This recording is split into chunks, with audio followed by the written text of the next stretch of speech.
Okay, so we're doing example 25 for integration by parts. This is a more complicated looking function. We've got e to the x cos x.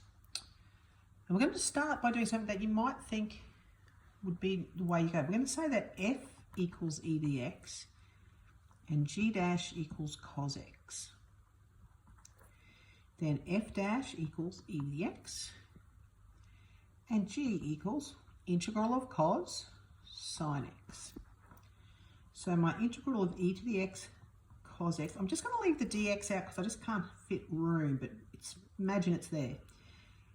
It's e to the x sine x minus the integral of e to the x sine x.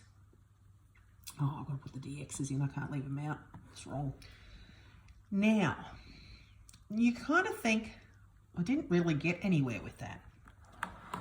Let's have a look over here of e to the x sine x. And if I go f equals e to the x, g dash equals sine x, f dash equals e to the x, integral of sine x is negative cos x.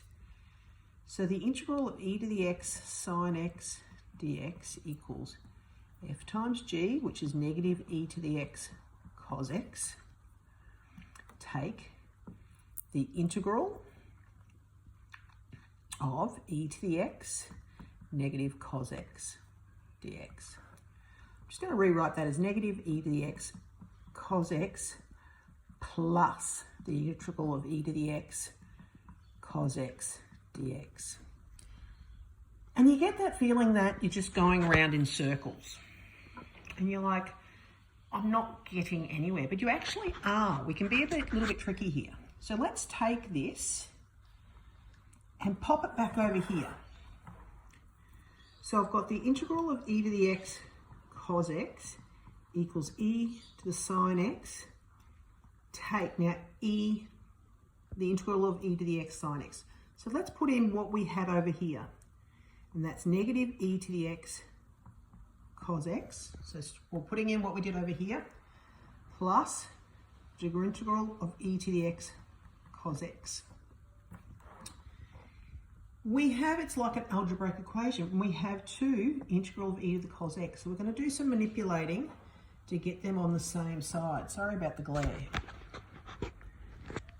So integral of e to the x cos x equals e to the x sine x plus e to the x cos x, take integral e to the x cos x. Bring that e to the x cos x over here. I'm going to have 2 e to the x cos x equals e to the x sine x plus e to the x cos x. So I've got 2, so I'll just need to bring the 2 over. So my final answer of e to the x cos x will be a half e to the x sine x plus e to the x cos x. Remember to plus a c on. So all I've done is I've taken that 2 and divided on the other side, and I now have an answer. You could also, of course, realise inside my brackets I've got e to the x in common, so I could put the e to the x on 2 outside and go sine x plus cos x plus c.